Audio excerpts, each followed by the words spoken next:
So good evening.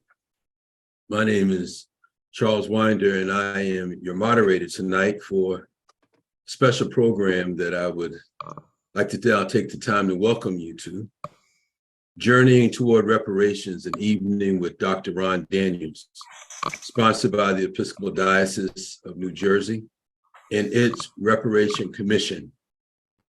On behalf of the Bishop Stokes, the co-conveners, Canon Annette Buchanan and Dr. Barbie Bach, welcome to the special offering of the Diocese of New Jersey to its people who call themselves the diocese and the broader community and world. Before we begin, though, let me start by introducing our guest and our featured speaker and presenter, Dr. Ron Daniels, who is the convener for the National African American Reparations Commission. As many of you may recall, Dr. Daniels is a veteran social and political activist and was an independent candidate for president of the United States in 1992. He served as executive director of the National Rainbow Coalition in 1987. And the Southern Regional Coordinator and Deputy Campaign Manager for Jesse Jackson for President in 1988. Dr. Daniels holds a Bachelor's of Arts in History from Youngstown State University, a Master of Arts in Political Science from the Rockefeller School of Public Affairs in Albany, New York, and received his Doctor of Philosophy and Africana Studies from the Union Institute and University in Cincinnati. Dr. Daniel is a distinguished lecturer emeritus at York College, City University of New York, where he taught courses in political science. And from 1993 to 2005, Dr. Daniel served as the first African-American executive director of the Center for Constitutional Rights, CCR. And during his tenure at CCR emerged as a major force against fighting police brutality and misconduct, church burnings, hate crimes, voter disenfranchisement, environmental racism, and threats to civil liberties posed by the government's response to September 11 in 2001, the terrorist attack. In June of 1995, Dr. Daniels led an African-American fact-finding and support delegation or mission to Haiti. And we see the flag of Haiti in the backdrop where he sits now. As a result of the Visit Haiti Support Project, HSP,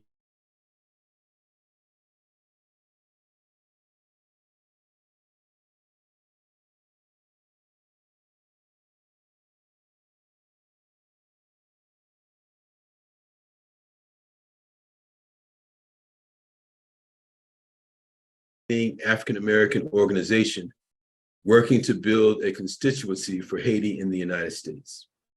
Dr. Daniels is founder and president of the Institute of the Black World 21st Century, IBW, a progressive, African-centered, action-oriented resource center dedicated to empowering people of African descent in marginalized communities. As the administrator of the National African American Reparations Commission, IBW has emerged as a leading organization within the United States in global reparations movements. And as I was reminded in his conversation as we set up with Canon Buchanan, he has spoken in the Episcopal Church, particularly with the Union of Black Episcopalians. He knows us and we know him. Those of us who don't know him, tonight is an opportunity to know him, the movements which he's connected to, and how we can connect.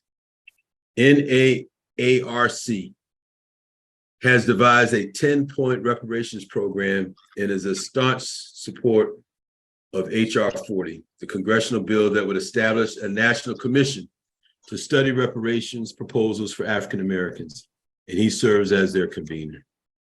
Would you please join me in welcoming Dr. Ron Daniels. So Dr. Daniels. Yes. What is the National African American Reparations Commission and what is its mission?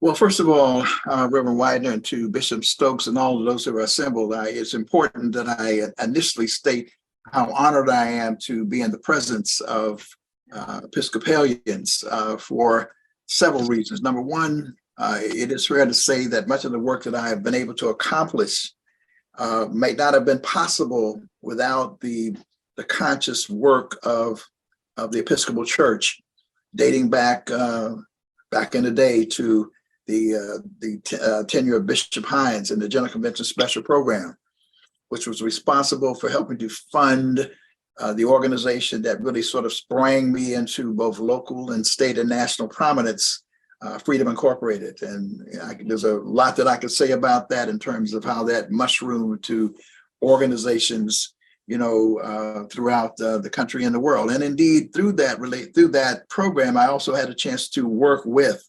the Union of Black Episcopalians as we were building out a movement and supporting that movement.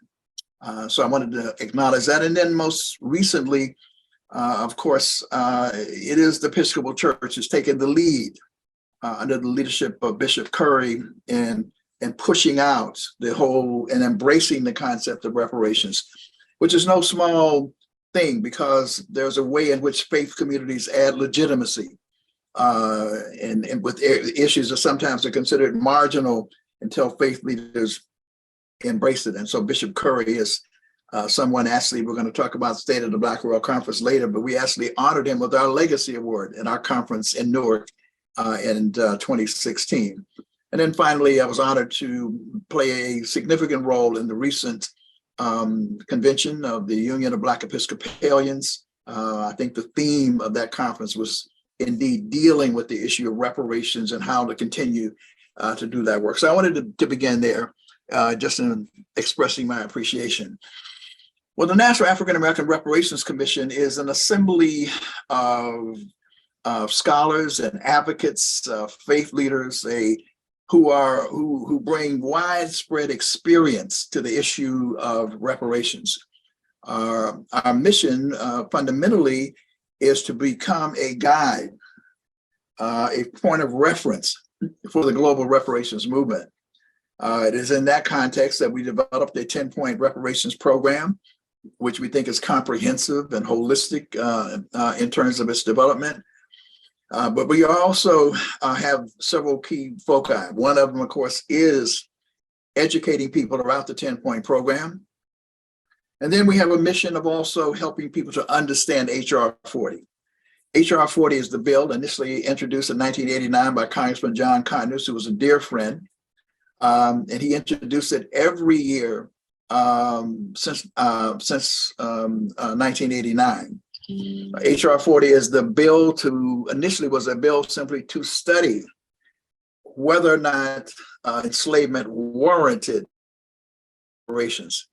And I should say that it received its inspiration from the Japanese community, because in 1988, the Civil Liberties Act of 1988 actually awarded the Japanese who were in one of the darkest moments in American history, were interned in concentration camps here in the United States.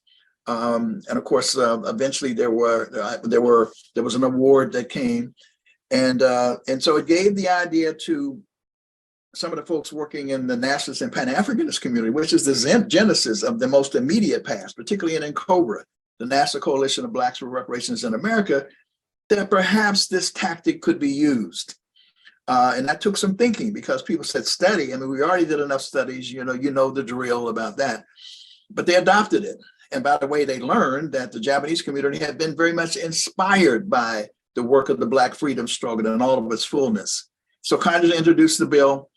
That bill, of course, was more for getting people to be educated, because at the end of the day, not even many African Americans were on board. Not some because they didn't believe it was possible, others because they said even if it's possible, it's never going to happen. There was a disbelief. And so we wanted to use it as an educational tool, and it never really had more than 50 sponsors. That bill actually has been transformed and was transformed as Congresswoman Sheila Jackson Lee took the torch from Congressman Conyers as he left the stage and departed the stage. And that bill has become a centerpiece of not only national debate and dialogue, but globally. And by comparison, in the last Congress, if we had chosen to do so, that bill had 196 sponsors, co-sponsors. Remember, the previous one never had more than 50, 196. And with the Congresswoman as the lead sponsor, that would have been 197. And we had enough yes votes, those who may not want to be co-sponsors, but agree to vote for it, to actually pass it with a vote of 218. However, the issue was, of course, if it got to the Senate, it would not pass. And so we chose not to go that route, but to go towards an executive order. So that's kind of where we are now with HR 40. It is on the brink of, and frankly, with some of the support that you might provide, we might actually get an executive order from President Biden. So that's one mission. The second mission, however, is also to deal with local reparations. And some of you are aware of Evanston, Illinois. And Evanston, Illinois is a case study of people moving forward under the leadership of Robin Ruth Simmons to create a local reparations initiative. And that reparations initiative was done with the input, and it actually was certified by the National African American Reparations Commission as a model, a replicable model for other cities around the country. And it has just taken off. I mean, there are so many cities that are now engaged in that process. And the other is the state level. California Task Force is already is up and operating by bipartisan support. One of its commissioners, Dr. Cheryl Grills, is a commissioner for the National African American Reparations Commission. They have developed a major report that is being studied. And so we do work in that area as well. And then finally, we do work looking at the issue of institutions, financial institutions, banks, corporations, and families who may have also been involved in some way in profiting from the enslavement of Black people. So that is the work of the National African American Reparations Commission. We have a synergistic and very constructive relationship with the CARICOM Reparations Commission, and we'll perhaps talk about that later, but we work very closely with the CARICOM Reparations Commission on a global scale as well. So thank you, Dr. Daniels. You mentioned the 10-part or 10-point reparations plan. Can you discuss the plan for us and the approach you would take to address and advance repair, justice, and healing? So let me do a quick screen share here and sort of walk people through it, if I might. I hope people can see that.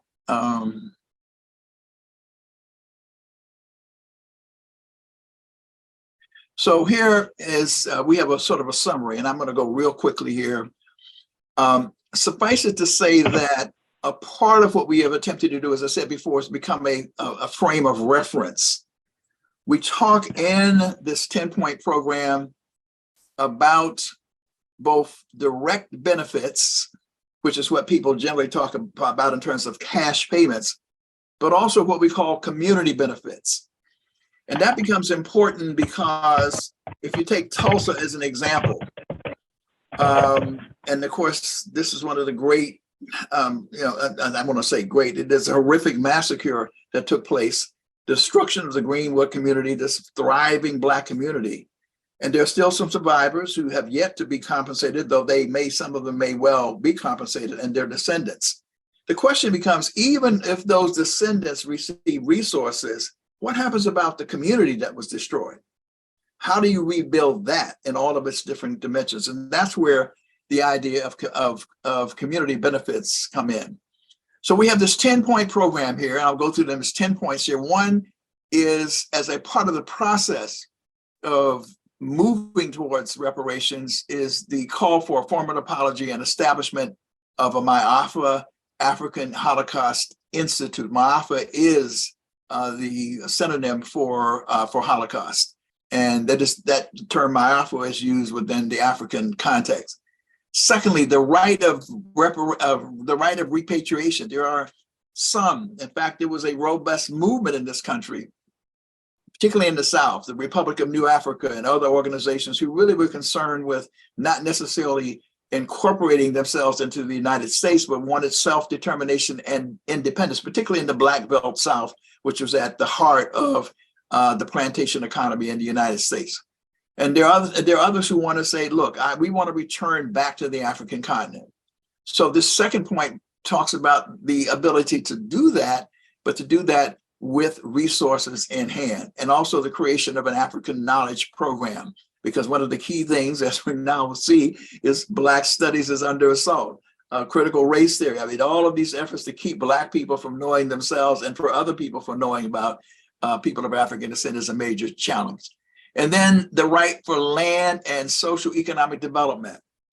One of the things here I would like to point out is we unite with the struggle of Native people in this country. That is the original sin. There are at least two of them. One of them, of course, is the dispossession of Native people. We're all on their land. And then, of course, African enslavement.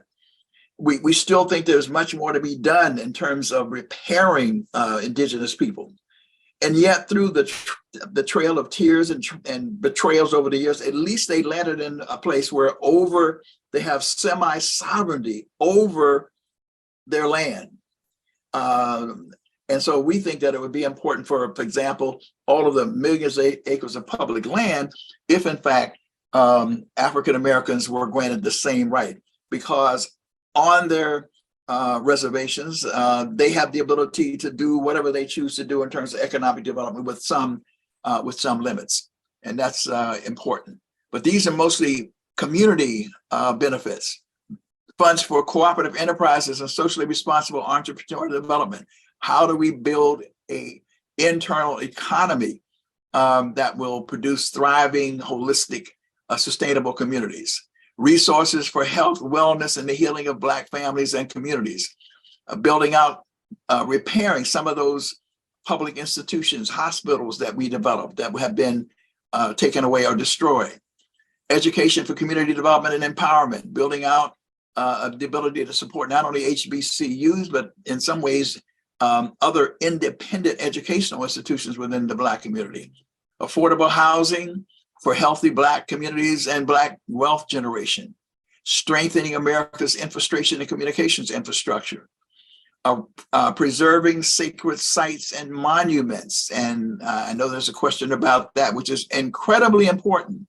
Now there's a surging interest, which is great, of people going back and saying, we must preserve our sacred sites. Of course, in New York, that is the storied campaign around the grave sites in Lower New York, where the bones of our ancestors were recovered. We're finding this out all across the country. People are now dealing with these sacred sites. And then finally, repairing the damages of the criminal injustice system, including repealing that section of the 13th Amendment, which says that we are free except for the whole question of involuntary servitude for having committed crimes and so forth and so on. So that's kind of a quick overview of the 10-point program that we go around the country, we educate people around it, and people visit. That is the most highly visited part of our website. People go to it, they ask questions about it, and people are emulating it around the country.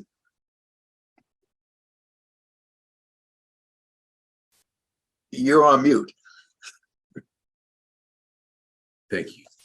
So thanks, Dr. Daniels. There are some pieces of the program that the Episcopal Church, as you know, I mean, you mentioned the General Convention special programs and its impact in your work. It's clear, you're aware of some of the charism, some of the gifts that the Episcopal Church has, some of the potential that the Episcopal Church has. So how can the church, its people, its congregations, dioceses, and networks rethink, reframe, and reposition some of its existing work and some of the emerging work? The things like reentry for formerly incarcerated people, some of the stronger housing ministries like St. Edmunds in Chicago, establishing or reestablishing credit unions like the Diocese of New York is doing. Some of our congregations used to have credit unions in terms of cooperative economic development. St. Philip's, for example, is one of the Black congregations, significant Black congregations that had a significant credit union as well as a significant housing ministry. And then, of course, the naming of sites of slavery and lynching. There's a number of our congregations and other faith communities are working with EJI and doing their own independent work on the ground. Those are just some of the things, but how can the Episcopal Church, its people, its congregations, its networks, rethink what we're doing, emerging work and old work, to reframe it, to participate in an integrated and holistic plan for repair, justice, and healing? Well, let me say several things. First of all, as I said earlier, there's a way in which the church, in its more progressive social justice, dare I say, liberation theology mode, has the capacity to frame it in a way that that gives credibility to it, and therefore recruits people to the cause. For example, we often are able to cite Dr. Martin Luther King's speech, "We have a dream, I have a dream." But in that speech, what happens is, they was focusing on the dream and the higher heights and so forth. But in that speech, as you recall, and I was there, had the privilege of being in 1963, one of the great moments in my life to be at the speech. I was a young kid, about 14 years old or so then. He talked about the promissory note. He talked about the whole idea of what America was supposed to guarantee by way of the Declaration of Independence and the Constitution. He says a promissory note that comes back marked insufficient funds. We call it the bounce check part of the speech. Well, that becomes a part of what he's talking about is a long history of racially exclusionary policies. Now, let me just say that's an important point, because not everything is reparations, definitionally. Reparations is indeed for enslavement, and then it is for all of the legacies of enslavement based on targeted exclusionary policies. So we're talking about the whole question of the Homestead Act and the GI Bill and FHA and all of those where Black people were consciously targeted and excluded. The war on drugs fits that definition as well. And I say that because it is to be distinguished from ordinary public policy. Ordinary public policy is important, and an example is equity policy. Equity is great. The Biden administration, right out of the blocks, adopted equity as one of its policies. But equity is to make sure that there's a lens on disparities so that it will be applied in a way to adjust them to make sure that now, henceforth, and forevermore, that does not occur. That's futuristic, but it does not take into account that which has already occurred. That's what reparations is about. We need good jobs programs. We need all kinds of good programs now, because certainly we still have major crises in Black America, particularly around the question of crime and violence, which is also related to disinvestment in our communities. So all of that's good, but it's important, which is why we exist, to help people to understand those are all good initiatives, but we want to distinguish that from ordinary public policy. Now, having said that, once you then have that definition, then there are discrete areas of work, and the Episcopal Church is doing that because it is seeking out congregations are actually looking at its history and saying that they were involved and maybe in some ways in benefiting, and therefore then coming up with programs to identify the victims and so forth. I think it is the Virginia Theological Seminary, I may be misstating it, that has played a very important role in that. And by the way, the other thing that becomes important is the church understands the whole question of healing and reconciliation, the process of restorative justice. You cannot be in a situation where there's a crime or harm committed, and then the person who committed the crime decides that they are going to decide what the remedy will be. The remedy, by definition, in terms of the principles of restorative justice, which are very consistent with Christianity and spirituality and the sort of method of doing things, is the victim must determine the nature of or accept that which is proposed in terms of the remedy. So again, I think the church is very, very suited to develop narratives around that in terms of how the scripture and provides justification for repair and whatnot. Turning to the issue of sacred sites, which is also important. It's also important because so much of what has been done, particularly in the Black community, was centered around the Black church. Indeed, the African Methodist Episcopal Church was a marriage between two brilliant human beings, one Richard Allen, but also Absalom Jones. Absalom, I think Absalom Jones. I may be mistaken that because my brain doesn't always. But that marriage that took place and the development of institutions out of that was important, but also sacred sites.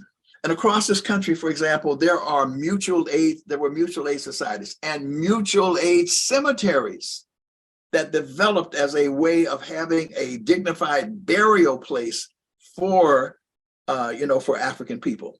So that is another, key way of that the church can be involved in helping to rescue those sites and to make sure that they are honored, because that's a part of our historical memory. And that historical memory is incredibly important. Then there are these massacres. And one of the things that we're doing at the National African American Reparations Commission, and this is really very, very painful, but there are places that have received very little attention. Elaine, Arkansas is one of those places where in the bloody red summer of 1919, hundreds of Black people were lynched and murdered and criminalized and brutalized, their land taken away from them, including the I think it was either the nephew of Richard Wright of Native Son fame was lynched in that city. And so there are places like that all across the country. We are doing work with the National African American Reparations Commission. Many of you are familiar with Douglas Blackman's work, Slavery by Another Name. He is referring to convict leased labor. Well, in Atlanta, Georgia, there is a place called the Chattahoochee Brick Company, and he described it as a literal killing fields where people were, hired in and they were worked to death on those grounds. And the fortune that was extracted from that brutal exploitation of our people led Mr. English, who was the mayor of the city, to create a bank. He had to hold a bank to contain all of those resources. It went to Wachovia, and ultimately it is Wells Fargo. Wells Fargo is the linear successor to all of that wealth that was extracted from all of those bricks that were built there. And then it was all over the South where convict leased labor. So that is another area where the church can be very much involved in helping to support these initiatives, identify these initiatives, and in fact, help communities to restore these sites. And in some instances, even to move further to demand compensation and restitution for the actors and the players who committed these damages and inflicted harm against our community. And so Dr. Daniels, you all integrate your work as part of a global movement. You've mentioned this before. In the Black diasporic or Pan-African world, CARICOM and Colombia are notable connections that we can see if we visit the website. Our congregations in this particular diocese in New Jersey mirror the diaspora, the African diaspora.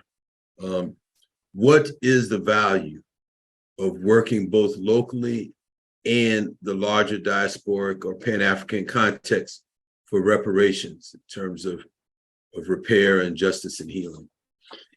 Well, I think it's important because people need to understand that that enslavement was a global system, that different people we have the phrase of people who came in the same boat, they were dropped off in different places. This is a global system of exploitation. Walter Rodney, well, before him, Sir Ed Williams, his Capitalism and Slavery is a classic example of how wealth was extracted. Mm. But the better source to me is Walter Rodney's How Europe Underdeveloped Africa, that talks about how wealth was extracted to build out and develop Europe and ultimately America. But it underdeveloped Africa, and it underdeveloped all of the nations where its tentacles spread, and that includes obviously into the Caribbean. So it's important for us to have that sense of history, to see to it that to understand that this is a global struggle. That while we confront the state and local levels and ultimately the federal government for its complicity in this process, we need to also confront all of those who were involved in the exploitation of Africa as well as the Caribbean. And in that regard, we are honored and proud to be associated with the CARICOM Reparations Commission, which in about 2014, all of the heads of state of the Caribbean, and CARICOM is the Caribbean community, it's equivalent to the European Union, came together.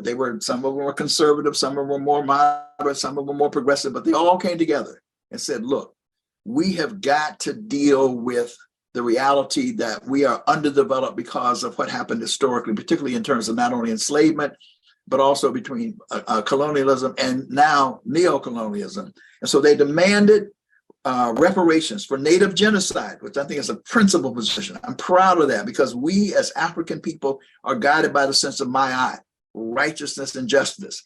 And so it would be a mistake, it would be an error to just simply think about ourselves. We've never done that historically. It's always been not only ourselves, but all of those who are afflicted and oppressed. And so Native genocide, because like millions of Native people were liquidated by this process. The enormity of it is beyond our belief to conceptualize.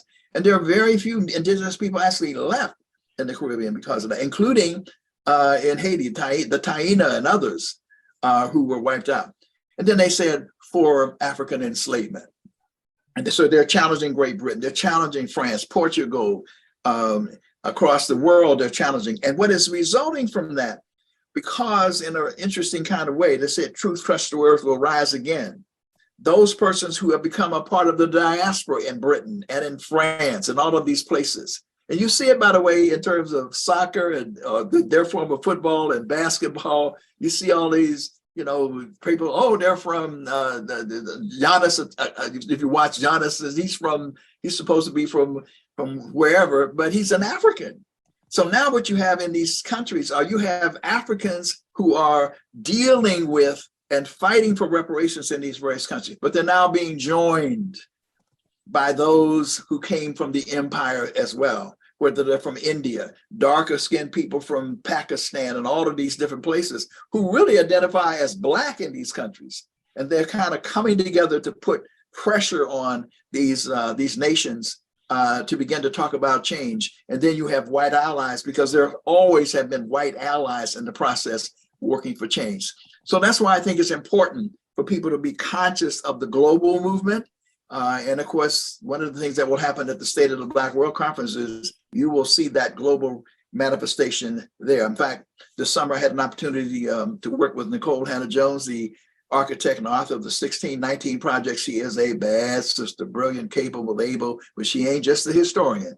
She was deeply interested in reparations and had read and was reading all of these stuff. And she brought us together, 25, 30 of us, to talk about it at Bellagio, Italy.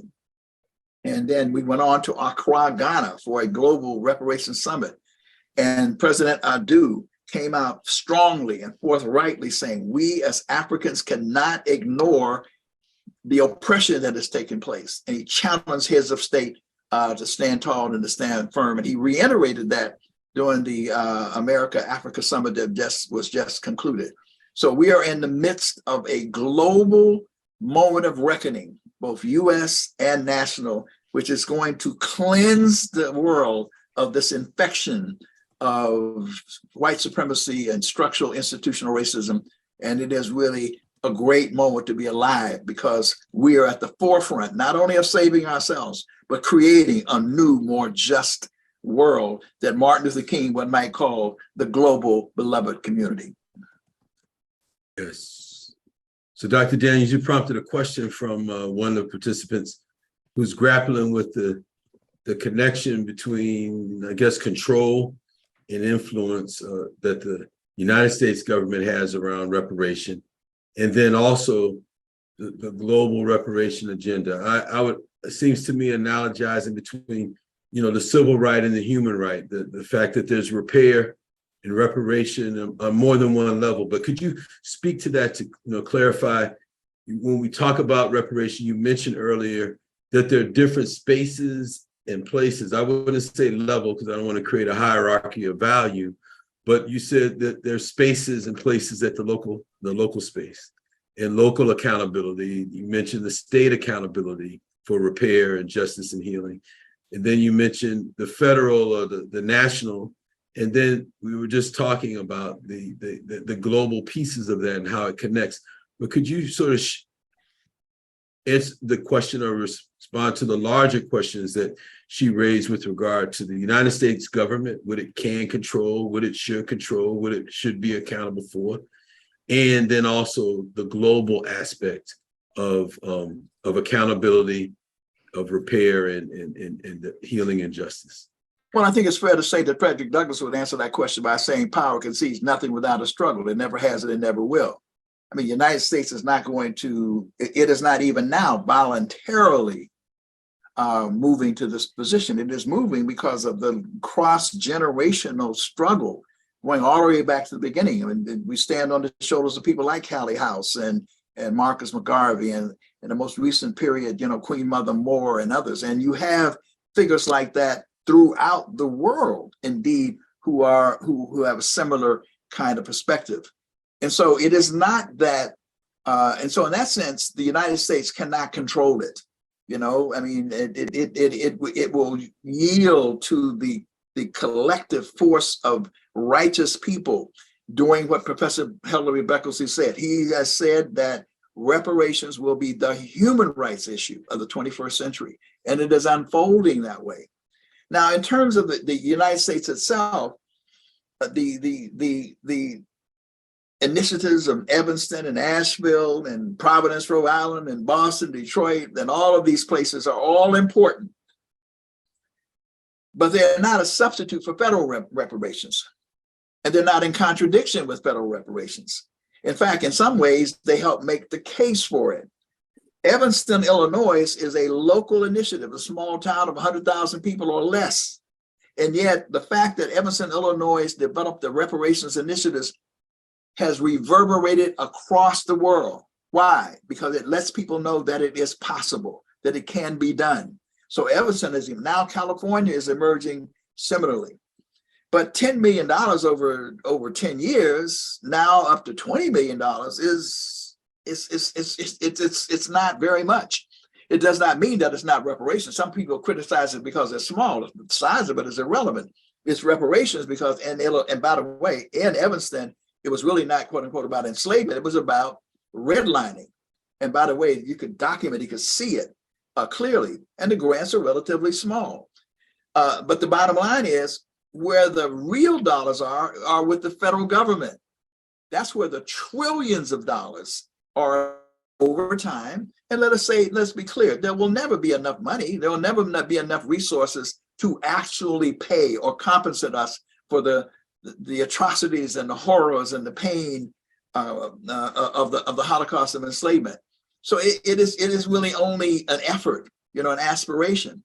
But those dollars will be available to, in fact, be distributed at the local level. And that's why HR 40 is important, because HR 40 will open up proposals. And we're here to say, yes, and these are some of the kind of ways that can be done. So therefore, the structures that are in place in California, the structures that are in place in Evanston, these can therefore become the vessels. They can become the vehicles to help build out even larger reparatory justice at the local level. So all of this is complementary. It's not in contradiction. And in fact, it is a part of a surging global, both local and global reparations movement. And let me say quickly, the Anglican Church, of course, is just did an acknowledgement, put $100 million, I think, or so on the table. You have countries like Germany now apologizing. I think Germany has already worked out some form of compensation for Namibia. Some people are a little dissatisfied with some of it, but nonetheless, it's happening. Denmark for its involvement in the Virgin Islands. I mean, so it is happening. It is exploding all over the world. but it's not happening necessarily voluntarily. It seems voluntarily now.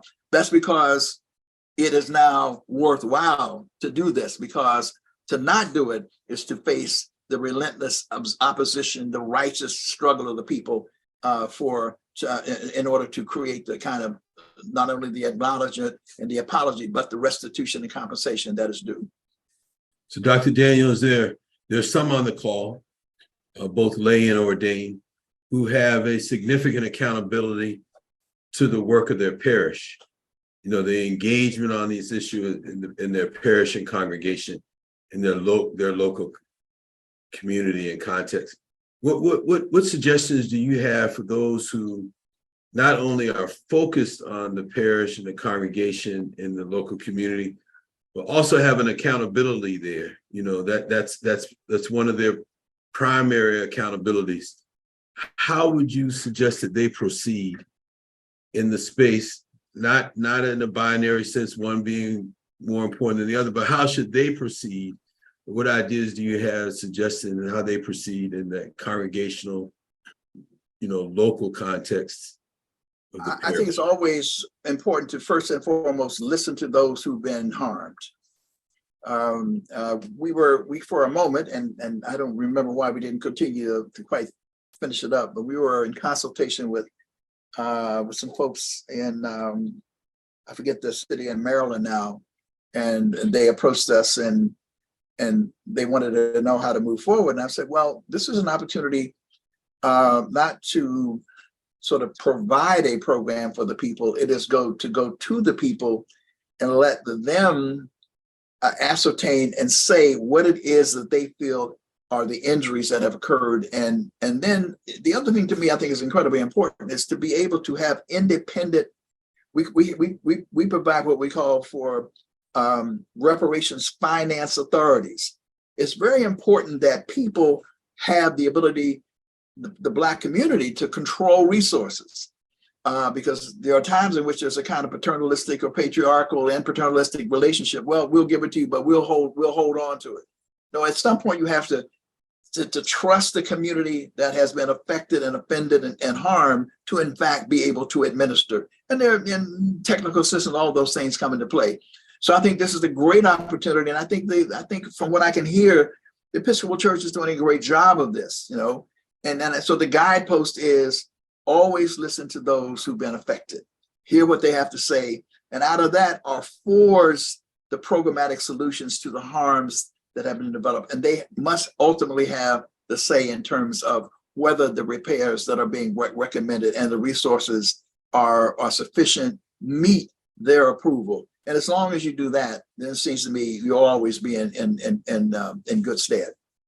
So that sounds like echoes from General Convention the best part of General Convention special programs. And then there was a parish rector from Baltimore who spoke consistent with what you were saying. So I think you underscore some of the lessons that we learned on a previous webinar and give us some additional thinking. In particular, you talked about the finance authorities and the local control there. And that's what, for me, echoes back to 68.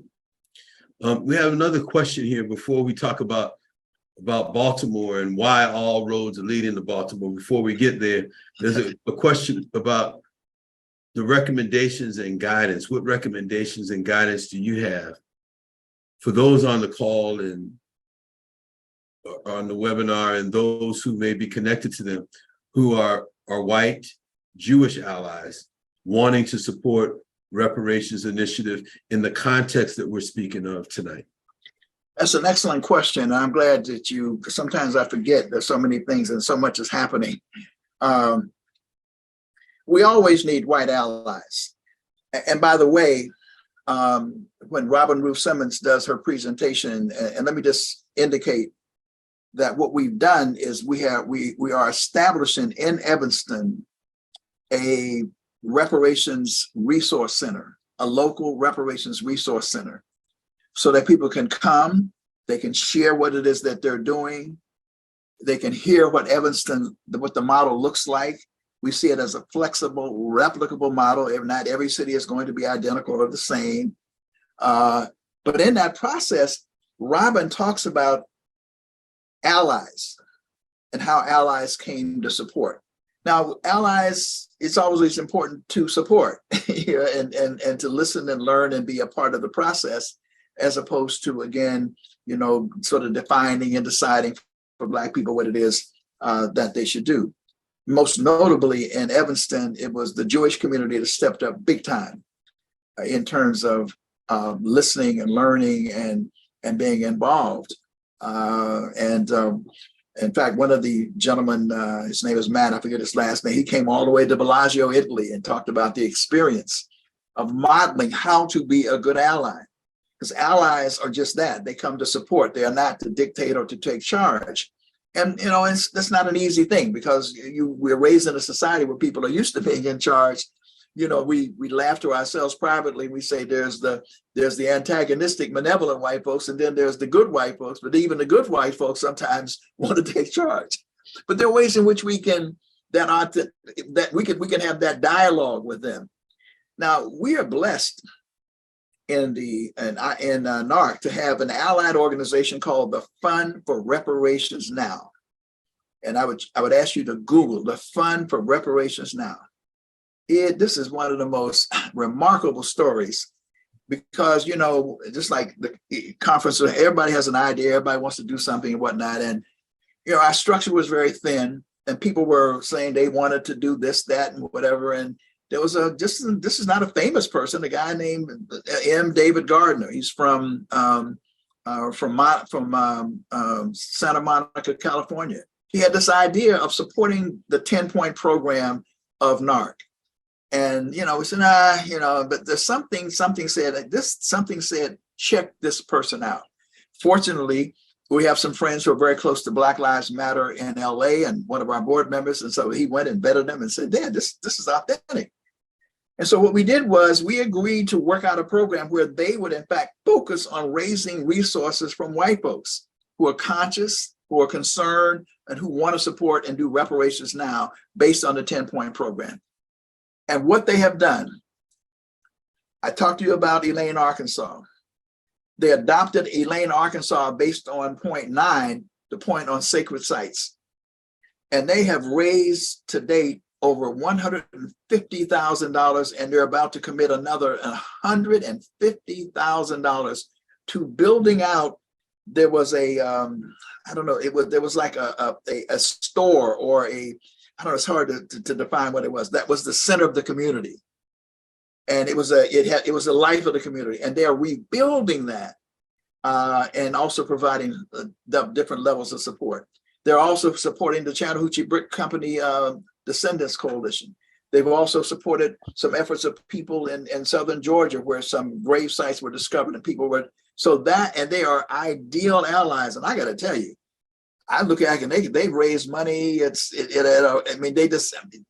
very, very good at it.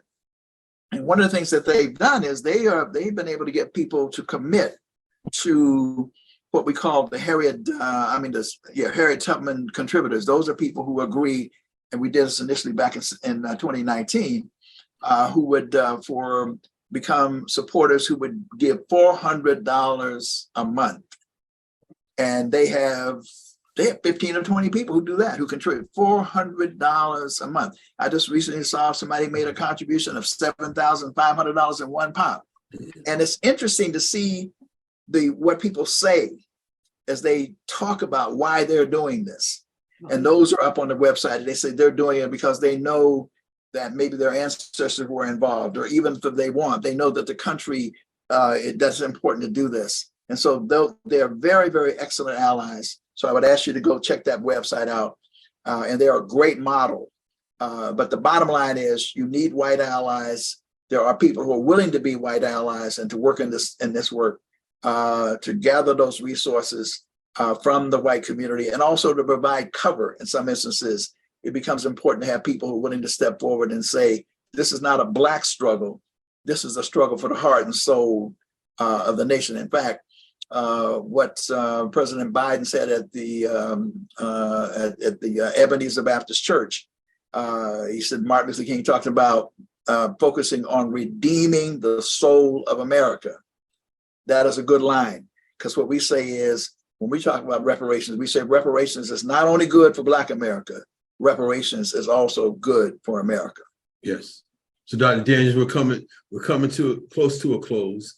There's a couple questions, and I want to make sure we know what's going on in Baltimore. But one of the webinar attendees, Jocelyn, asked, is there any plan to hold Northern corporations accountable for reparation, for repair, and the entities that profited from the enslavement of Africans and African Americans and free labor? Absolutely. I went over that really quickly. That's the other part of our mission. That was like point 4, I think it was, in terms of what the mission of IBEW is. So yes, holding those corporations accountable, those families and corporations accountable is certainly a part of the mission that we have. And that's part of what's happening with the Chattahoochee Brick Company. Once we developed the land and turned it into a fitting educational memorial, a sacred site, then the next target is who benefited. Because there are all kind of communities, and in fact, it's very interesting. Atlanta has this image of being this prosperous Black community, but it also has the biggest wealth gap between Black people who are relatively well off and those who are not well off, the have and the have not, so to speak, in the country. And interestingly enough, the Delta Sigma Theta sorority is helping to lead an effort in very soon to be announced in Atlanta. And by the way, I forgot to mention, of course, you're very much aware of this, that the state of, and New York is about to come on board with the reparations task force, but as is your state of New Jersey.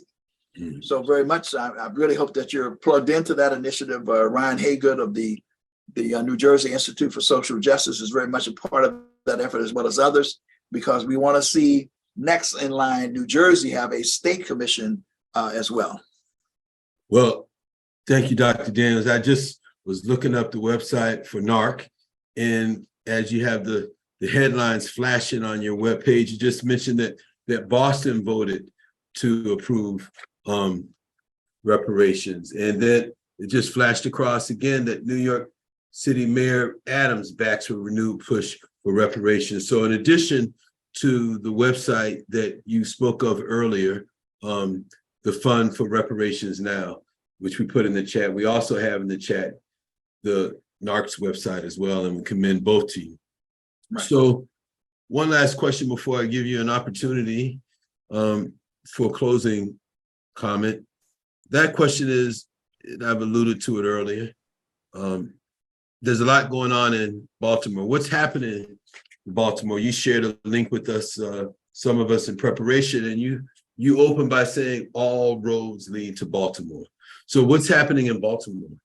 Well, Baltimore is the 5th State of the Black World Conference. The Institute of the Black World 21st Century has typically done these every 4 years after presidential elections, making no claim that we have an ability to impact those elections, but to have an obligation after those elections to assess the impact of these elections on Black America and the Pan-African world, but then to go beyond that, to have a series of action areas or issue areas where we not only identify what the problems are, but to have result-oriented, solution-oriented sessions where people leave with an ability to go back home with something to work with. And so this is number 5. The number 4 was actually in Newark in 2016. The Honorable Raj J. Baraka was very much involved. It was an extraordinary conference. This one is much larger because it is truly global in scope. The others were too, but much more so as a result of the work that we're doing on the reparations movement in relationship to having been to Bellagio and to Accra. And I just recently returned from Colombia, actually. Colombia has the largest number of Afro descendants of any other nation other than Brazil. More than 5 million Black people are in Colombia, and they're all over. I mean, Venezuela and Argentina, Ecuador, all across the continent. And so this one, the theme is Global Africans Rising. That includes us, global, and empowerment, reparations, and healing. So reparations will be a key centerpiece of this conference. And in that regard, we think that it would be very important for Episcopal dioceses around the country to organize delegations to come. One of the things that we're doing is what we call cross-generational freedom ride buses, in which we have people from the Black Power generation and the Civil Rights generation join young leaders in the community and coming across the country to Baltimore. And in New Jersey, I just had a conversation. Some of you know Larry Ham, People's Organization for Progress. Talked to Mayor Rajday Baraka. We're trying to get at least one bus out of New Jersey. And perhaps, again, the diocese could contribute to helping to make that happen so that these people are fully sponsored in order to come. And in other cities, likewise, spreading the word for that to happen. And then involving oneself in the whole conference, because we're going to have like 8 major tracks, but reparations will be a full track. But there'll be one on gentrification. There'll be one on violence and crime in our communities. There'll be one on socially responsible economic development. There'll be one for hip hop and the role of hip hop in the Black freedom struggle. So there'll be 9 major tracks that will be there. So it will be an extraordinary global event, and we certainly would appreciate and invite the Episcopal Church in its various dioceses, including New Jersey, to be involved in the process. So yes, all roads lead to Baltimore. April 19th through the 23rd. It's at the Hilton Inner Harbor and the Baltimore Convention Center. It's all under one roof. We're very close to getting President Adu of Ghana confirmed, the Francia Marquez, the Afro-descendant first woman of in Colombia, to come. Maya Moore Motley, the first woman prime minister of Barbados, who was helping to lead the global struggle. And in Grenada, some of you know about the Maurice Bishop and the People's Revolutionary Government of Grenada back in the day. There's a new prime minister there, and he is very much in tune with that revolutionary process. And we're any minute now waiting to hear him confirm he is coming to deliver a tribute to Maurice Bishop. And PJ Patterson, who was the longest serving prime minister of Jamaica until recently in the Caribbean, but a global statesman in his own right, is already confirmed. And the Honorable Dr. Julius Garvey is our honorary chair. So you don't want to miss this one. And you go to the website, ibw21.org, ibw21.org, and get on board. So the 19th, 23rd of which month? April. All right. It coincides with a special birthday. Just quickly, we're looking at we scheduled, because last year was the 50th anniversary of the Gary Black Political Convention, of which I played a significant role. I was one of the founders of African Liberation Day, based on a trip really of faith leaders who went to Africa in 1971. 20 years since the actual birth of the Institute of the Black World 21st Century. And I had a special little birthday last year. I turned 80, and so we just rescheduling the birthday celebration into this year. So y'all come help me celebrate my birthday too. All right, Dr. Daniels. I think a lot of us would say you look really good for 80. All right. Or you look really good at 80. Activism is good for your health. All right. So I would be remiss before we close, before I give you one last piece, is that Bishop Stokes has reminded us, and I think also wants you to know, Dr. Daniels, that he says we are very plugged in with Ryan Haygood and the Institute for Social Justice in the efforts to pass New Jersey, I think Senate Bill 322 and also A 938 to create a state reparations task force, and that's from Bishop Stokes. So thank you, Bishop Stokes. So in closing, as we wrap it, before turning the program over to the co-conveners of the commission, the question I have is, in the next 3 minutes or so, what do you want the people gathered tonight to take away from our time with you in order to inwardly digest it for embodied action? Well, I think the what we want to take away is to be aware that Martin Luther King is right. The moral arc of the universe is long, but it bends towards justice. And what we are doing is helping to bend it. And I think that is what the Episcopal Church has been doing. You should be very proud of the fact that you're in the forefront, not in the back, but in the forefront of this movement. And you're doing it, I think, appropriately and with the right perspective of consulting and learning and sharing, which is the appropriate way to do it. So I don't really have much more to say than that, but to keep on keeping on. In the central role, I have tremendous respect and regard for what is being done, and I am profoundly thankful for having been blessed with the opportunity to interface and interact with the Episcopal Church at large, but particularly the Union of Black Episcopalians in terms of the work that I've been doing these many years. Thank you, Dr. Daniels. Would everyone join me in thanking Dr. Daniels for taking time with us, as he's very engaged in a lot of different things. But also, as we thank him and express gratitude, give it up a little bit for his 80th birthday. Okay. And now we turn the program over to our co-conveners, Dr. Barbie Bach and Canon Annette Buchanan.